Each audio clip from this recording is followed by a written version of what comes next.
작곡가이자 가수 그리고 또 방송인으로 우리가 잘 알고 있는 이 윤종신 씨가 만들고 부른 노래 중에 제목이 환생이라고 하는 곡이 있습니다. 아마 우리 1청년부 지체들은 하나도 모르실 것 같고요.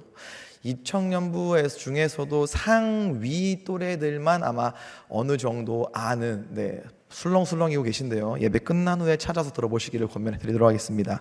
환생이라고 하는 노래가 있습니다.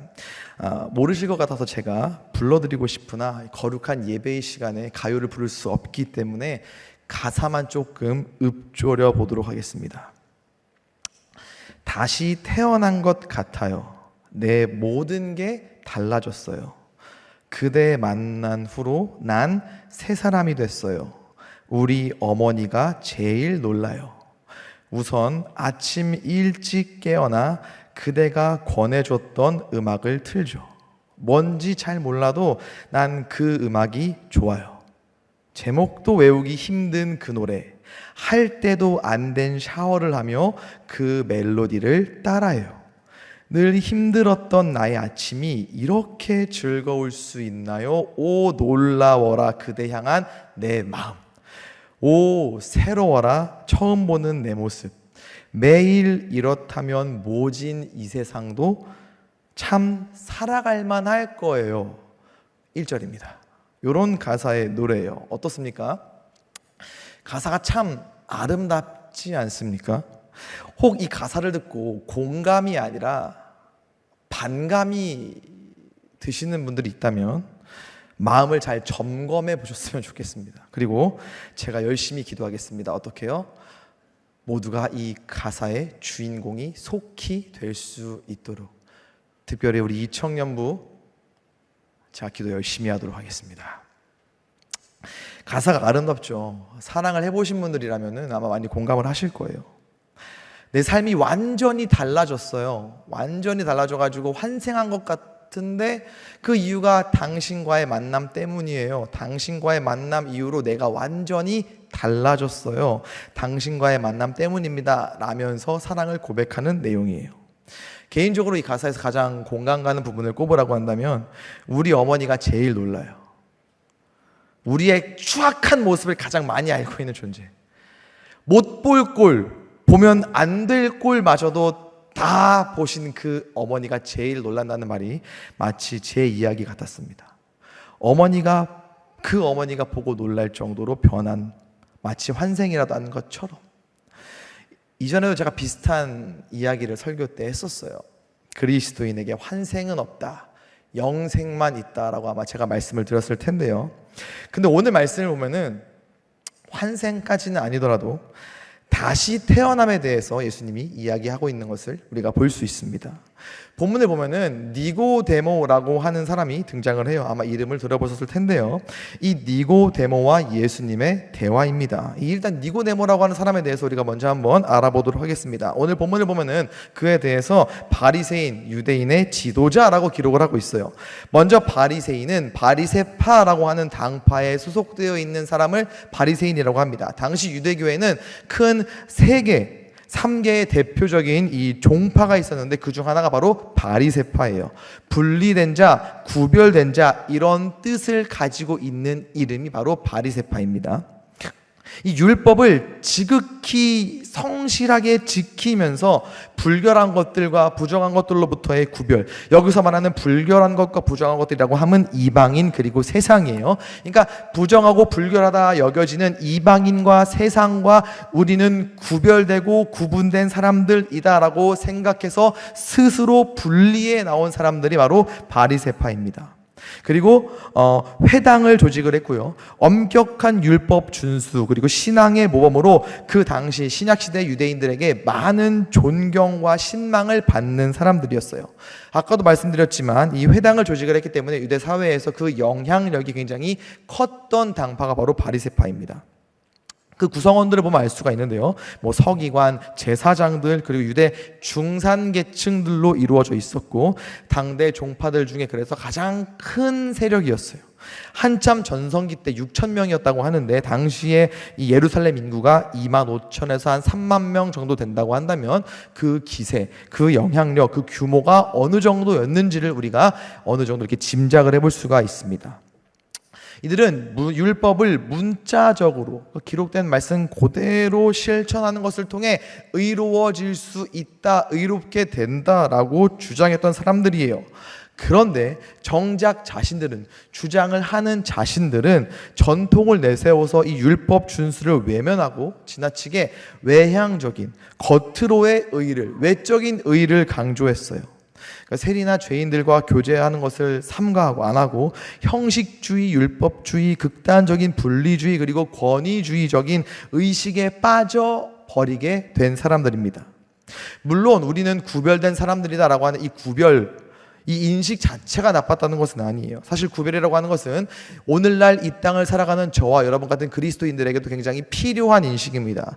우리도 세상 가운데에 살지만 세상에 속하지 않은 그리스도인으로서 구별되는 삶을 살아가야 하는 것은 맞아요. 구별된 우리의 삶의 모습이 아직 복음을 알지 못하는 이들에게 복음을, 예수 그리스도를 보여줄 수 있는 통로가 되기 때문에 이 구별되어 있는 삶의 모습, 우리는 구별된 사람이라고 하는 인식 자체가 나쁜 것은 아닙니다. 하지만 그런 구별로 하나님의 백성으로서의 삶의 모습을 보여주는 것이 아니라 특권 의식에 빠져버렸기 때문에 문제가 된 거예요. 그래서 예수님께서 꾸짖으실 때 가장 많이 언급되는 대명사가 된 것이 바로 이 바리새파였습니다. 자, 그리고 또 니고데모는 유대의 지도자라고 하죠. 그는 산헤드린 공회의 의원이었습니다. 산헤드린 당시 유대 사회의 최고 권력 기관이었어요. 유대 사회의 입법, 사법, 그리고 생사 여탈권, 사람의 목숨을 죽이고 살리는 그런 권한인데요. 이 생사 여탈권까지도 갖고 있던 게 바로 산헤드린이었습니다. 그러니까 이 산헤드린 소속이라고 하는 것은 당시에 이 니고데모가 사회적으로 그냥 보통 사람이 아니었다라는 것을 가장 대표적으로 보여주는 거예요. 그리고 이 니고데모라고 하는 이름의 뜻이 정복자라는 의미를 갖고 있습니다. 요즘은 이름이 굉장히 다양하죠. 유니크한 이름들도 많이 있는데 성경 이 당시에는 이름이 다양하지 않았다고 해요. 동명이인들이 많았습니다. 아버지 이름 그대로 갖다 쓰기도 하고요. 대표적으로 우리가 성경을 볼 때 야고보만 해도 대표적으로 세 명의 인물이 성경에서 등장하는 것을 볼 수가 있습니다. 근데 이 니고데모라고 하는 이름은요, 그때 당시 기준으로 치면은 굉장히 흔하지 않은 독특한 이름이었다고 해요. 또 연구에 의하면 이 니고데모의 집안이 전쟁 영웅 가문이라고 해요. 이 정도면 니고데모는 이때 당시의 유대인들의 대표자라고 해도 큰 문제가 없을 그런 사람입니다. 사회적으로 굉장히 높은 위치에 있고 지성과 부와 권위와 명예와 이 모든 것들을 갖추고 있었던 니고데모가 예수님을 찾아오면서 벌어지는 일, 그 니고데모와 예수님의 대화가 오늘 본문의 말씀입니다. 이 니고데모가 예수님을 만나러 왔어요. 요한복음 3장 2절을 보면은 그 밤에 예수께 와서 이르되 랍비여, 우리가 당신은 하나님께로부터 오신 선생인 줄 아나이다. 하나님이 함께 하시지 아니하면 당신이 행하시는 이 표적을 아무도 할 수 없음이니이다. 먼저 이 니고데모가 예수님을 만나러 온 이 사건에 대해서 가장 대표적인 인식은, 일반적인 내용은 그가 예수님을 실제로 만나고 싶어서 왔다라고 하는 겁니다. 앞서 이야기했던 것처럼 그는 유대의 지도자였고 또 율법을 가르치는 선생이었지만 보통의 유대인들, 그때 당시에 예수를 메시아로 그리스도로 인정하지 않고 예수를 적대시했던 유대인들과는 다르게 예수님을 만나고 싶어서, 하지만 그 예수님을 만나고 싶은 마음과 동시에 지금 이때 당시에 니고데모가 누리고 있던 사회적인 지위와 권력과 부와 명예, 이러한 것들은 또한 놓치고 싶지 않아서, 그래서 아무도 보지 않는, 아무도 볼 수 없는 캄캄한 어두운 밤에, 아무도 못 보는 밤에 만나고 싶었던 예수님을 찾아왔다. 예수님을 통해서 듣고 싶어서, 하나님의 말씀을 혹은 자신이 살아가고 있고 자신이 하고 있는 일들에 대한 평가, 어쩌면 인생에 대한 질문을 이 예수라고 하는 선생에게 듣고 싶어서 찾아왔다가 가장 대표적인 해석이에요. 자, 근데 다른 이야기도 있습니다. 이 2절 말씀을 보면은요, 당신은 하나님께서 보내신 사람입니다. 하나님이 함께 하시지 않으면 이와 같은 표적이 일어날 수 없습니다라고 이 만났을 때의 이 인사를 굉장히 과한 칭찬으로 하고 있는 것을 우리가 볼 수가 있어요. 자, 그런데 이때 당시에는 이런 과한 칭찬은 논쟁을 하고 싶어서 왔을 때의 포문을 여는 하나의 신호탄이었다고 해요. 제가 예를 들어서 우리 전도사님과 뭔가 논쟁을 하고 싶을 때 찾아가서 깊은 눈매와 꿀 성대와 잘생긴 얼굴을 가지고 있는 전도사님이시여, 그런데 말입니다 라고 하면서 이렇게 논쟁을 시작하는 것과 비슷한 상황이라고 보시면 돼요. 당황하지 마세요. 진심이니까요. 그런 것처럼 니고데모가 예수님이랑 한판 하고 싶어서, 논쟁하고 싶어서, 그래서 과한 칭찬으로 인사를 한 다음에 이렇게 그러한 목적을 가지고 찾아왔다라고 하는 이러한 이야기도 있습니다. 무엇을 따져보고 싶었을까요? 사내들인 의원으로서, 또 율법을 가르치는 사람으로서 내가 당신이 메시아이고 그리스도라는 것을 인정할 수는 없으나 표적을 보아하니 하나님이 보낸 사람인 것 같기는 한데, 당신이 이야기하는 구원과 내가 이야기하는 구원, 무엇이 옳고 무엇이 잘못되었는지, 뭐가 다른지 한번 따져봅시다. 당신이 이야기하는 게 도대체 무엇에 근거한 것이고 그게 과연 참인지 거짓인지를 내가 한번 확인해 보고 싶으니 우리 한번 논쟁을 해봅시다. 뭐 이러한 마음으로 니고데모가 예수님을 찾아왔다, 이러한 이야기도 있습니다. 혹시 이 자리에 방금 니고데모와 같은 마음으로 교회에서 뭐라고 하는지, 저 앞에 있는 목사가 도대체 무슨 이야기를 하는지 드러나 보자, 내가 들어보고 예수가 사실이 아니라는 것을, 교회가 이야기하는 것이 다 부질없다는 것을 내가 깊이 읽고 밝혀내리라, 이런 마음으로 오신 분들이 우리 안에 있을 수도 있을 것 같아요. 혹은 누가 가라고 해서 어쩔 수 없이 이 예배 자리 가운데에 앉아 계신 분도 있을 수 있다고 봅니다.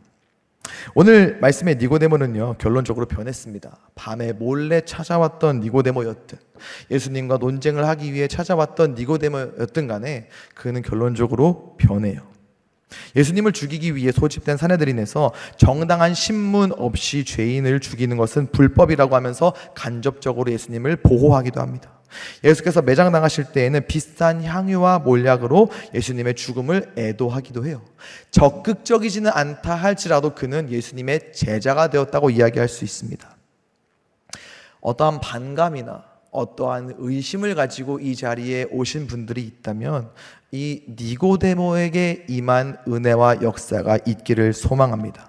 여러분 모두를 사랑하셔서, 우리 모두를 사랑해서 십자가에 달려 돌아가신 예수님 보혈의 은혜로 마음이 뒤집히는 역사, 그래서 내가 교회 오늘만 가고 안 간다, 혹은 다닐 수 있을 때까지 다녀보고 내가 진짜인지 아닌지 한번 판단해 보겠다라는 마음으로 오신 분들이 계시다면은 보혈의 은혜로 말미암아 그 마음이 완전히 뒤집히는 그 은혜의 역사가 오늘로부터 계속적으로 일어날 수 있는 줄로 믿습니다. 오늘 이 시간에는요, 니고데모가 어떠한 의도로 예수님을 찾아왔는지, 무엇이 진짜인지 굳이 따지거나 확인하지 않겠습니다. 말씀의 초점을 이 방문을 통하여 예수님께서 하신 말씀, 예수님께서 진짜 가르쳐 주시고 싶었던 것, 그리고 그 가르침의 결과가 오늘을 살아가는 우리들과 어떠한 관계가 있는지를 한번 살펴보기를 원합니다. 자, 3절 말씀을 보시면요, 예수님께서 이렇게 말씀하셨는데요, 함께 읽도록 하겠습니다. 시작.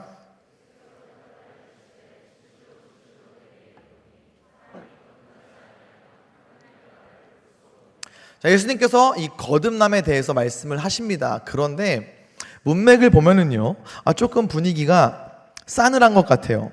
자, 예수님을 만나러 왔든 혹은 논쟁을 하러 왔든 간에 어떠한 한 인격이 당신을 만나러 왔습니다.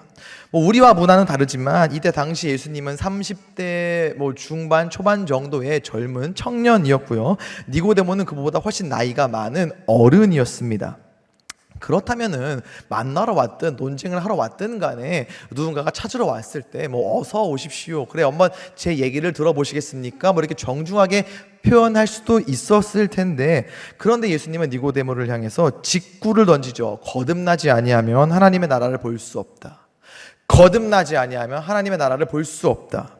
이걸 다르게 이야기하면은요, 나를 만나러 온 당신 니고데모는 거듭나지 않았습니다. 그래서 당신은 하나님의 나라를 볼 수 없습니다. 하나님께서 준 율법을 열심히 가르치는 당신은 정작 거듭나지 않았기 때문에 그 율법을 주신 하나님의 나라를 볼 수 없는 사람입니다 라고 말하는 것과 같아요. 예수님께서 왜 이렇게까지 직구를 던지셨을까요? 다시 한번 요한복음 3장 2절 말씀을 보면은요, 그가 밤에 예수께 와서 이르되 랍비여, 우리가 당신은 하나님께로부터 오신 선생인 줄을 아나이다. 하나님이 함께 하시지 아니하면 당신이 행하시는 이 표적을 아무도 할 수 없음이니이다. 자, 니고데모가 예수님을 선생이라고 부르고 있죠. 이것은 아까도 말씀드렸지만 당시 유대인들과 같이 예수님을 그리스도로 인정하지는 않으나 하나님이 보내신 선생, 그래서 하나님이 함께하는 사람, 선지자 정도까지는 내가 당신을 인정합니다라고 하는 거예요. 왜냐하면은 당신이 행하시는 이 표적을 보아하니, 당신이 행하셨던 그 수많은 표적들, 기적들을 보아하니 당신은 그리스도까지는 아니어도 하나님이 보내셨고 하나님이 함께 하시는 선지자 정도까지는 되는 것 같네요 라고 이야기를 하고 있는 거예요. 즉, 표적을 통해서 당신이 하나님과 함께 하는 사람이라고 인정하고 있는 겁니다. 그런데 이 표적을 통해서 인정하고 믿는 것, 니고데모의 이러한 마음과 믿음은요, 그때 당시에 많은 유대인들, 예수님을 믿는다고 이야기하는 유대인들의 마음을 대표하는 모습이라고 할 수 있어요. 자, 앞전 상황, 오늘 본문 직전에 요한복음 2장 23절부터 25절의 말씀을 보면은요, 6월절에 예수께서 예루살렘에 계시니 많은 사람이 그의 행하시는 표적을 보고 그의 이름을 믿었으나 예수는 그의 몸을 그들에게 의탁하지 아니하셨으니 이는 친히 보는 사람을 아심이요 또 사람에 대하여 누구의 증언도 받으실 필요가 없었으니 이는 그가 친히 사람의 속에 있는 것을 아셨음이니라. 6월절에는요, 예루살렘에 수많은 사람들이 몰려듭니다. 그 수많은 사람들이 예수의 이름, 그 이름을 믿었다고 해요. 근데 그냥 믿은 게 아니라 방금 우리가 본 것처럼 행하시는 표적을 보고 믿은 거예요. 그 믿음의 근거가 표적이었습니다. 우리 이렇게 생각할 수 있어요. 어찌되었든 믿으면 된 거 아닙니까? 그렇게라도 믿으면 다행인 거 아니에요? 라고 생각할 수가 있는데요, 예수님은 아셨습니다. 무엇을요? 표적으로 인한 믿음은, 기적으로 인한 믿음은, 눈에 보여지는 어떠한 증거로 인하여서 믿는 믿음은 자신들이 원하는 표적이 나오지 않을 때 없어진다는 것을 예수님은 아셨어요. 그들이 원하는 어떠한 병고침이라던가 그들이 원하는 어떠한 걷게 된다거나 앞을 보게 되는 그러한 표적이 더 이상 나오지 않을 때 이들의 믿음이 없어질 것을 예수님은 아셨던 거예요. 물론 예수님께서는요, 표적을 보여주실 때, 표적을 행할 때, 기적을 행하실 때 사람들의 필요를 따라 행하셨습니다. 아픈 자들을 고쳐주시고 못 걷는 자를 걷게 하셨고 눈먼 자를 눈 뜨게 하셨죠. 죽은 자를 살리기까지도 하셨습니다. 하지만 예수님은요, 그 수많은 사람들이 표적에 사로잡히는 걸 원하지 않으셨어요. 표적에 집중하는 걸 원하지 않으셨습니다. 표적은 구원이 아니죠. 구원은 표적을 행하시는 예수 그리스도입니다. 표적을 통해서, 표적으로 인하여서 예수님을 보기를 원하셨어요. 요한복음 2장 24절을 보면은 예수님께서는 그의 몸을 그들에게, 표적을 보고 믿는 이들에게 의탁하지 아니하셨으니, 표적을 보고 믿는 것을 믿지 않으신 거예요. 표적을 보고 믿는 믿음을 얄팍하고 일시적인 믿음이라는 것을 아셨다는 뜻입니다. 그리고 오늘 말씀 3장 1절로 이어지는 거예요. 그런데 바리새인 중에 니고데모라 하는, 이렇게 이어집니다. 그래서 우리는 이 표적을 보고 믿은 유대인들, 그리고 그런 그들을 믿지 않으신 예수님, 그 예수님을 만나러 온 니고데모, 이 이어지는 이야기를 같은 분위기와 같은 맥락에서 볼 수 있어요. 니고데모가 찾아와서 이러한 분위기와 맥락 안에서 니고데모가 예수님을 찾아와서 예수를 선생이라 부르며 표적을 이야기합니다. 표적을 보니 당신이 하나님이 함께 하시는 사람이군요. 따라서 찾아온 니고데모를 향한 예수님의 마음 역시나 앞선 2장에 기록된 사건과 크게 다르지 않다는 것을 우리가 생각을 해볼 수가 있어요.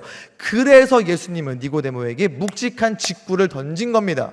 표적을 보고 예수를 어느 정도로 인정하는 그 니고데모를 향해서 네가 표적을 보고 나를 찾아왔구나, 너가 표적을 보고 내가 하나님과 함께하는 사람 정도로만 인정을 하고 있구나, 이걸 아시고 묵직한 직구, 그러나 그 찾아온 니고데모를 정죄하거나 죽이기 위한 직구가 아니라 꼭 들어야 할 것, 꼭 알아야 할 것, 전달되는 내용의 대상이 되어야 하기 때문에 결국에 니고데모를 제대로 살리기 위한 직구로서의 이 말씀을 하시는 겁니다. 그게 바로 거듭남이에요.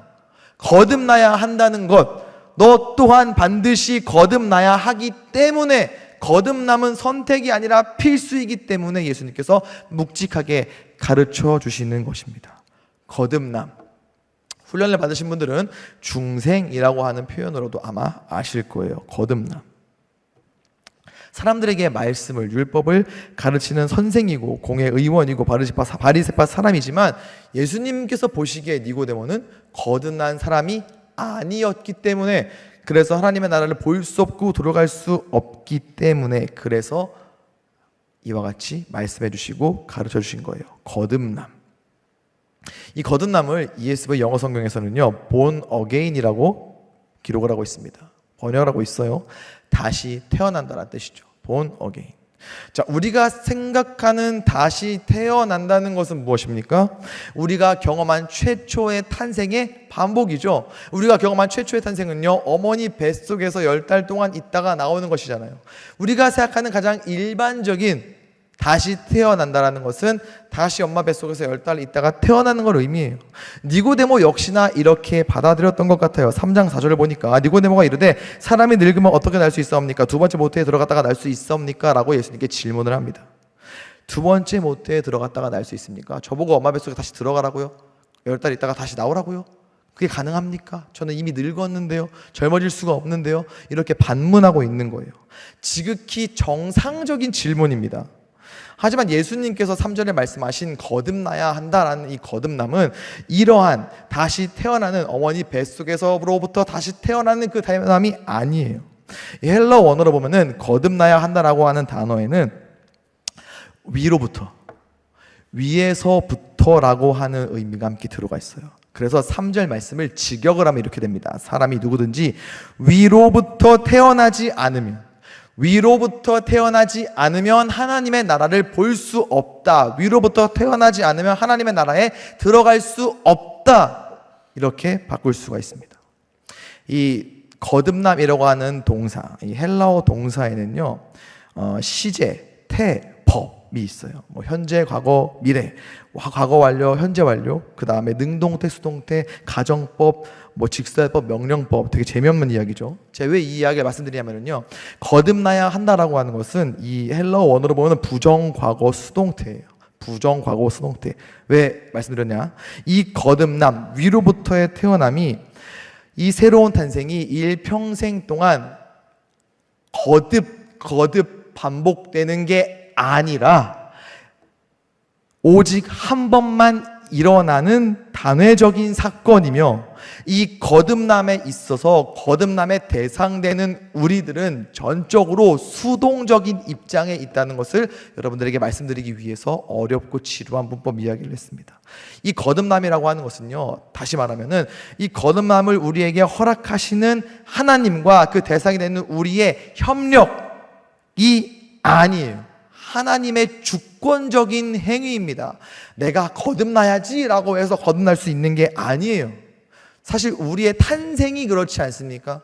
여러분들이 각자 태어난 연도와 태어난 월, 날, 시간, 장소가 있을 거예요. 그거 계획하신 분 있으십니까? 저는 1900년도에 태어났습니다. 저는 그때 태어나기 원하지 않았어요. 저는 그리고 2월에 태어났습니다. 어렸을 때 이게 싫었어요. 왜요? 방학 중이잖아요. 친구들 초대도 못 하잖아요. 축하도 못 받잖아요.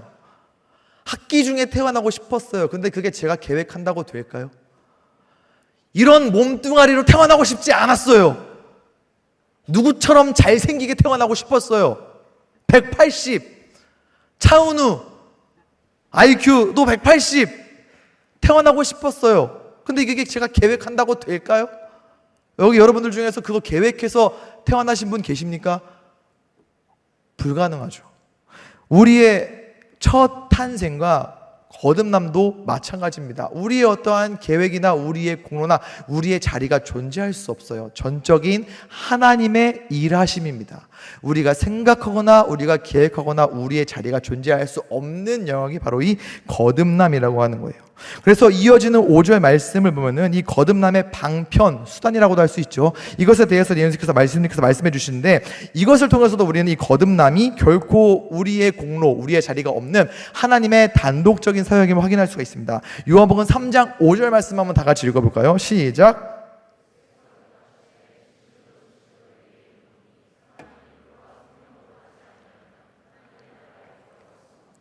물과 성령으로 나지 아니하면, 그러니까 물, 성령, water and Holy Spirit 이렇게 따로 떨어져 있으니까 뭐 이게 꼭 두 과정을 차례차례 거쳐야만 거듭나는 것처럼 우리가 볼 수 있는데, 결론적으로 하나입니다. 바로 성령이에요. 예수님께서는 이 물이라고 하는 매개체를 통해서 니고데모에게 정확하게 지금 알려주고 싶으신 거예요. 왜냐하면은 물이라고 하는 매개체가 이 니고데모와 예수님 사이에 이 공통점, 유대 관계를 형성하는 매개체가 되었거든요. 말씀드렸지만 니고데모는 율법 선생이었습니다. 구약 성경 출애굽기 그리고 레위기를 보면은 물로 씻는 행위에 대한 말씀들이 기록되어 있습니다. 바로 정결 예식이죠. 정결 예식이 무엇입니까? 부정한 것에 손을 대어서 불결해진 것을 깨끗하게 씻는 예식이 정결 행위예요. 예수님께서 물과 성령이라고 하는 말씀을 하시면서 물이라고 할 때 니고데모는 자연스럽게 깨끗이 씻는 것을 자연스럽게 생각할 수 있었을 거예요. 그런 니고데모의 속 사정과 생각까지 다 아시는 예수님께서 그동안에는 구약적으로는 물로 깨끗이 정결케 되는 것이었으나 이제는 성령이 그것을 하게 될 것이다. 그래서 성령으로만 거듭날 수 있다라는 것을 물이라고 하는 매개체를 통해서 설명해 주시는 거예요. 불완전했던 물에서 이제는 완전한 성령으로, 일시적인 물에서 이제는 영원한 성령으로, 율법이 아니라 복음으로 사람이 거듭날 수 있다는 것을 예수님께서 니고데모에게 알려주시는 거예요. 그렇기 때문에 위로부터 태어나는 것, 거듭나는 것은 성령으로 인함이기 때문에 우리에게 있어서는 수동적인 변화라는 거예요. 그리고 이 수동적인 변화는 우리의 노력, 우리의 쟁취, 우리의 성취가 아니라 나의 어떠함에도 상관없이 우리에게 행하시는 일이기 때문에 감사해요. 그리고 은혜입니다. 아득바득해야 내가 이 거듭남을 유지할 수 있는 게 아니니까요. 그렇게 거듭나게 해 주시기 때문에 우리에게는 내가 거듭났다라는 게 은혜이고 감사이고 선물일 수가 있습니다. 그렇다면 오늘 이 말씀을 나누는 저와 여러분, 나는 과연 거듭났는가? 나의 거듭남을 어떻게 확인할 수 있을까? 수동적인 변화라고 한다면 어떻게 그것을 인식할 수 있을까? 요한복음 3장 8절 말씀 다 같이 읽어보겠습니다. 시작.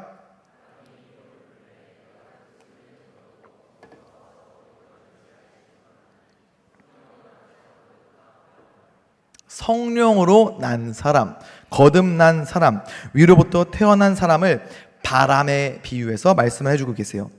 바람이 임의로 불매, 그러니까 바람이 어떻게 어디에서 발생했는지, 그래서 어디에서부터 불어와서 어디로 가는지 알지 못하지만 소리는 들을 수 있는 것, 소리를 들어서 바람이 불어오고 있구나를 아는 것처럼, 마찬가지로 성령으로 난 사람, 거듭난 사람, 새롭게 태어난 사람, 이 새로운 탄생의 신비를 우리가 인식하거나 알 수는 없지만, 어떻게 거듭나게 되었는지 우리가 정확하게 알 수는 없으나 소리를 통해서 바람이 불어오고 불어가는 것을 아는 것처럼 보여지는 삶의 모습을 통해서, 거듭난 결과로서의 삶의 모습을 통해서 내가 거듭났는지를, 내가 위로부터 새롭게 태어났는지를 확인할 수 있다는 걸 알려주시는 거예요. 앞서 말씀드렸듯 거듭남은 성령의 역사, 깨끗게 하시는 성령입니다. 그래서 거듭난 사람은요, 삶의 목적, 하는 생각, 삶의 방식, 수단, 이러한 것들이 새로워지는 거예요. 새로워지는 겁니다. 그 이전에는요, 죄의 다스림을 받았죠. 죄의 지배를 받았습니다. 영적으로 죽어 있었거든요. 그래서 미움, 다툼, 시기, 질투, 이거 배우신 적 있습니까? 미워하는 법, 질투하는 법, 시기하는 법, 뒷담화하는 법 배우신 분 계세요? 이건 안 배워도 합니다. 예전에 말씀드렸지만 3살 된 저희 아들도 미워해요. 시기하고 질투하고 거짓말도 기가 막히게 합니다. 표정 하나 안 보나. 안 배워도 해요. 어떻게 이게 가능할까요? 죄의 지배를 받고 있으니까요. 하지만 성령으로 인해서 위로부터 태어나서 새롭게 되었기 때문에 영적으로 살아난 거예요. 그래서 죄를 회개하고 복음을 믿고 주님을 섬길 수 있고 이 모든 것을 기꺼이 그렇게 하도록 마음을 변화시켜 주시는 겁니다. 그래서 거듭남이라고 하는 것은 하나님의 주권적인 사역이기 때문에 우리가 그 신비를 정확하게 인식할 수는 없지만 우리의 무의식의 차원에서 일어나는 일이기 때문에 보거나 무언가를 이렇게 만끽할 수는 없으나 거듭남의 결과만큼은 우리에게 비밀이 아니라고요. 결과를 통해서 나의 거듭남을 확인할 수가 있는 겁니다. 우리의 삶이, 내가 살아가는 삶의 모습과 방향이 나의 거듭남을 스스로에게 보여주고 다른 이들도 그것을 통해서 확인할 수 있는 거예요. 이렇게 말씀을 드리면 여러분들 중에서는 스스로의 거듭남에 대해서 불안해하는 분들이 계실 수 있습니다. 나 어제 죄 지었는데, 오늘 교회 오기 전에도 싸웠는데, 지금 이 순간에도 카톡으로 몰래 누군가를 험담하고 있는데, 이런 모습들로 인해서 나는 그럼 거듭난 사람이 아니구나라고 하면서 좌절하실 것 같기도 해요. 여러분, 거듭났다라고 하는 것은요, 더 이상 우리 안에 죄의 존재가, 죄성 자체가 없어지는 게 아니에요. 거듭난 이후에도 죄성은 우리 안에 여전히 남아 있습니다.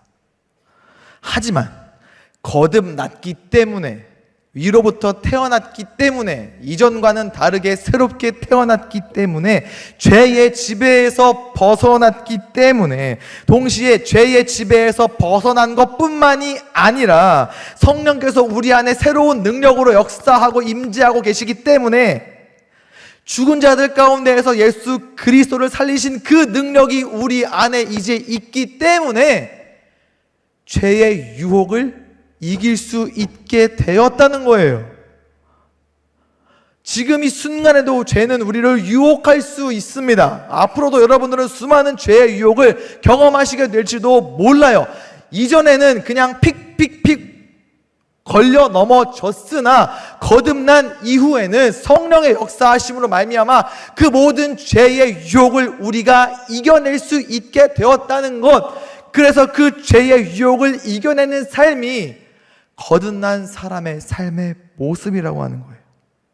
이러한 삶을 살아가는 것을 예수님께서 오늘 말씀을 통해서 이렇게 이야기하십니다. 요한복음 3장 3절 그리고 5절 말씀을 보면은요, 공통적으로 기록된 단어가 있어요. 예수께서 대답하여 이르시되 진실로 진실로 내게 이르노니 사람이 거듭나지 아니하면 하나님의 나라를 볼 수 없느니라. 그리고 5절에요.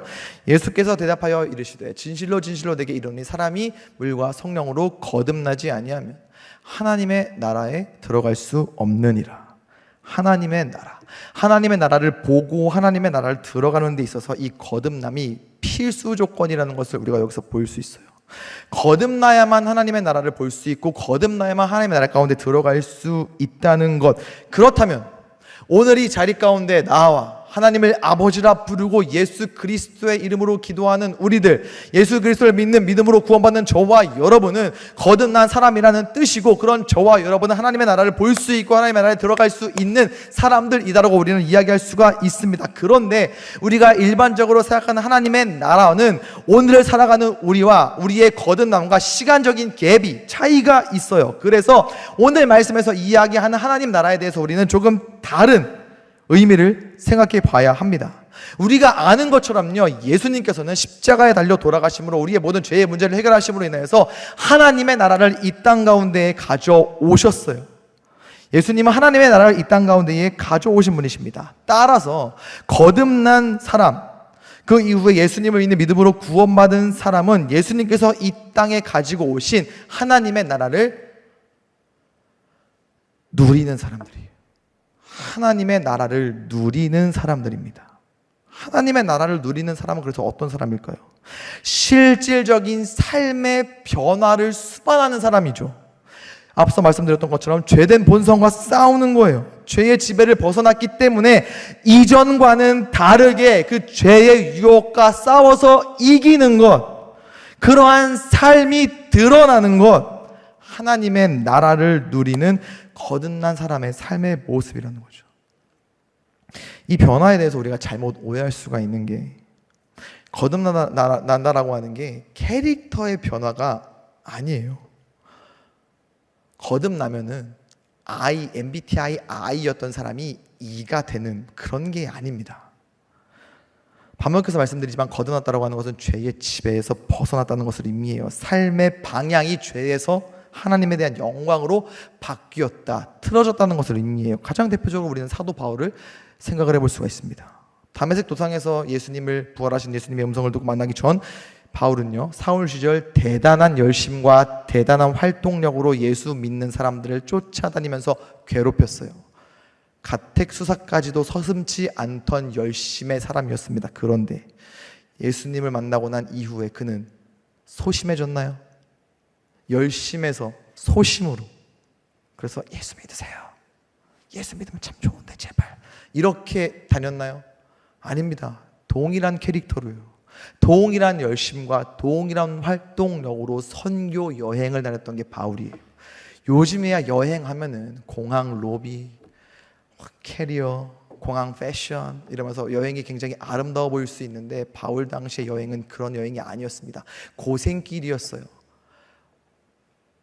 배가 뭐 요즘과 같은 크루즈였겠습니까? 비행기는 더더욱이 없었죠. 그리고 우리가 아는 것처럼 바울의 선교 여행의 여정은 고생길이었습니다. 폭풍을 만나기도 했고요, 심지어 감옥에 갇히기도 했습니다. 캐릭터가 바뀐 게 아니에요. 삶의 방향이 바뀌었죠. 죄에서 하나님에 대한 영광으로요. 물론 하나님께서 거듭나게 하시고 우리를 사용하실 때 필요에 따라서는 우리의 성품, 우리의 캐릭터를 바꿀 수도 있기는 해요. 하지만 반복해서 말씀드리지만 우리의 성격이나 우리의 성향이 바뀌는 게 거듭남이 아니라 죄의 지배에서 벗어나 삶의 방향이 바뀌는 것, 삶의 목적이 바뀌는 것, 그래서 드러나는 삶의 모습이 하나님의 영광과 어울리는 삶, 하나님의 나라를 누리는 삶이고 거듭난 사람의 삶의 모습이라는 겁니다. 그리고 우리는 그러한 삶의 모습을 통해서 나의 거듭남을 확신할 수 있다라고 하는 거예요. 사랑하는 청년 여러분, 그리고 너무나도 귀한 더 사랑의 성도 여러분, 우리의 삶은 그래서 이전과 같을 수 없습니다. 이전과 다른 삶을 살 수가 있습니다. 연약한 죄인이라서 어쩔 수 없이 죄에 매 순간 거듭 걸려 넘어지는 인생이 아니라, 속수무책으로 죄된 본성에 패배하는 인생이 아니라, 죄의 욕구를 더 이상 따르지 않는 인생을 살 수 있다는 거예요. 그래서 우리는 누군가를 미워하는 게 아니라 사랑할 수 있어요. 미워하는 게 아니라 용서할 수 있습니다. 저주하고 원망하는 게 아니라 품을 수 있어요. 왜요? 우리 안에 계신 성령으로 거듭났기 때문에. 지금 당장 나의 어떠함으로 인해서, 나의 처지로 인해서 나는 아무것도 아니라고 낮은 자존감으로 살아가는 게 아니라 거듭났기 때문에 내 안에 계시는 성령님으로 인해서 우리는 높은 자존감으로, 건강한 자존감으로 나를 인정하고 나를 사랑하며 살아갈 수 있는 인생이라는 거예요. 그게 거듭난 사람, 이 땅에서 지옥과도 같은 이 땅을 살아가는 수많은 사람들 가운데에서 하나님의 나라를 누리고 살아가는 삶의 모습이 이와 같은 삶의 모습이라는 거예요. 죄의 지배에서 벗어났습니다. 이렇게 살아갈 수 있어요. 그런데 어려워요. 죄의 유혹은 끊임없이 찾아오니까요. 죄의 유혹은 달콤하니까요. 걸려 넘어지고 싶을 만큼 매력적으로 보이니까요. 그럴 때마다 우리 어떻게 해야 될까요? 난 안 되나 봐, 난 아닌가 봐, 나는 여기까지인가 봐라고 하면서 기꺼이 픽 넘어지는 게 아니라, 고꾸라지는 게 아니라 거듭 나의 거듭남을 기억했으면 좋겠습니다. 거듭 반복해서 끊임없이 죄의 유혹이 찾아올 때마다 나는 어쩔 수 없어가 아니라, 나 이겨낼 수 있는 사람이지, 나는 질 수 있으나, 나라는 사람은 패배할 수 있으나 거듭나게 하신 내 안에 계시는 예수 그리스도를 부활하게 하신 그 성령의 능력이 나를 이 죄의 유혹으로부터 이겨낼 수 있게 하지. 거듭 우리가 나의 거듭남을 기억할 때, 그것을 묵상할 때, 그리고 그 하나님의 나라를 바라볼 때 우리는 죄의 유혹과 맞서 싸워 승리할 수 있는 사람들인 줄로 믿습니다. 그러한 우리의 삶이 이 땅 가운데에서 하나님의 나라를 누리는 삶의 모습이고요, 그러한 우리의 삶은 끊임없이 죄의 문제에 걸려 넘어지는, 아직 복음을 듣지 못하는 사람들에게 그리스도로 인한 승리의 삶을 보여주는 축복의 통로가 될 수 있는 줄로 믿습니다. 바라기로는요, 나의 거듭남을 확신하고 기억하고 묵상하며 죄의 유혹을 이겨내는, 승리하는 저와 여러분의 삶이 아직도 사망의 그늘에 있는 패배의 자리 가운데에 머물러 있는 이들에게 복음을, 예수 그리스도를 승리케 하시는 거듭난 사람의 인생을 보여주는 통로가 될 수 있기를 소망합니다. 그러한 이 땅 가운데에서 하나님의 나라를 누리는 삶, 승리자의 삶, 죄의 유혹을 모든 순간순간마다 이겨내는 더사랑의 모든 청년들의 삶, 그리고 우리 모든 성도님들의 삶이 될 수 있기를 우리 주 예수 그리스도의 이름으로 간절히 축원합니다. 우리 이 시간 함께 찬양할까요? 찬양 가사가 이렇게 고백을 합니다. 주 안에서 내 영혼 다시 태어나 이전 것은 지나고 새롭게 됐네. 죄로 물든 내 모습 예수와 함께 죽고 내 안에 새로운 삶이 열렸네. 함께 찬양하실 때, 주님, 오늘 이 시간 찬양의 가사로 끝나는 것이 아니라 끊임없이 이어지는 죄의 유혹과 싸워 이겨내는, 승리하는 내 삶의 모습이 될 수 있기를 소망합니다. 이러한 마음으로 이 찬양 함께 고백하겠습니다.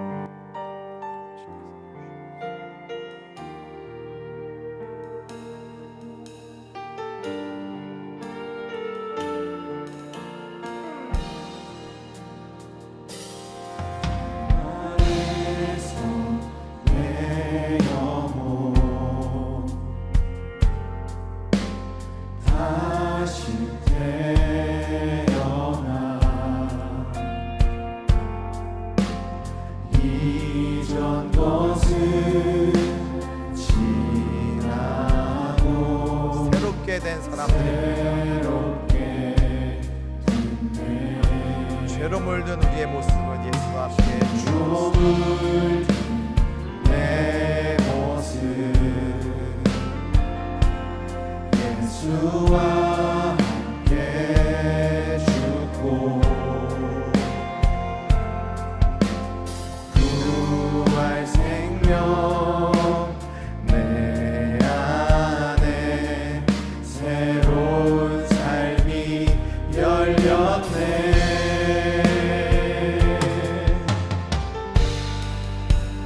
너희 나라를 택한 것이 아니요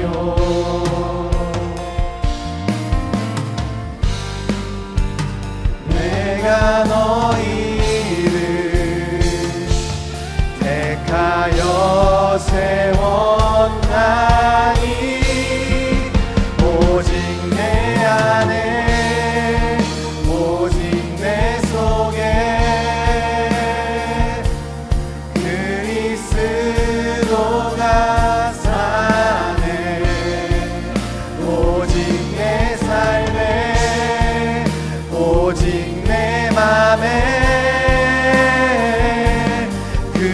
그가 주인네.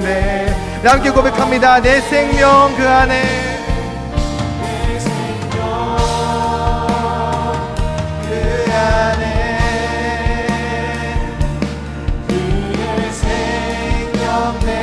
우리의 삶은 이전과 같을 수 없습니다. 나의 삶이 이전과 같을 수. 다시 한번 손 들고 고백할까요? 내 생명 그 안에, 내 생명 그 안에 그의 생명 거듭난 우리의 삶은 이전과 같을 수 없습니다. 삶이 이전과 같을 수 없네. 오직 내 안에, 오직 내 안에, 오직 내 속에 그리스도가 사네. 오직 내 삶에, 오직 내 맘에 그가 주. 우리 마지막으로 고백합니다. 오직 내 안에, 오직 내 안에, 오직 내 속에 그리스도가 사네. 오직 내 삶에, 오직 내 맘에 그가 주인 되셨네. 우리 이 시간 함께 기도했으면 좋겠습니다. 하나님, 주 안에서 내 영혼 새롭게 태어난 거듭난 사람임을 내가 확신하며 고백합니다. 나의 삶이 하나님께서 허락하신 거듭남으로 인하여 이전과 다를 수 있음을 믿습니다. 날마다 찾아오는 죄의 유혹을 내 안에 계시는 성령의 능력으로 이겨내게 하여 주시옵소서. 어쩔 수 없는 연약한 인간이라서 걸려 넘어지는 것이 아니라 성령으로 위로부터 새롭게 태어난 사람이기에 주님, 이 모든 죄의 유혹과 싸워 승리하겠습니다. 죄의 유혹과 맞서 싸워 이기겠습니다. 그렇게 이 땅 가운데에서 하나님의 나라를 누리는 삶, 나의 삶이 될 수 있기를 소망하오니 성령님 내 안에 충만히 임재하여 도와주시옵소서. 거듭난 사람의 삶의 모습으로 살아갈 수 있도록 인도하여 주시옵소서. 다 함께 간절한 마음으로 주님 앞에 기도하겠습니다. 거룩하신 아버지 하나님, 이 시간 간절한 마음으로 기도합니다. 새벽 이슬과도 같은 주의 청년들에게 하나님 오늘도 말씀하여 주시옵소서.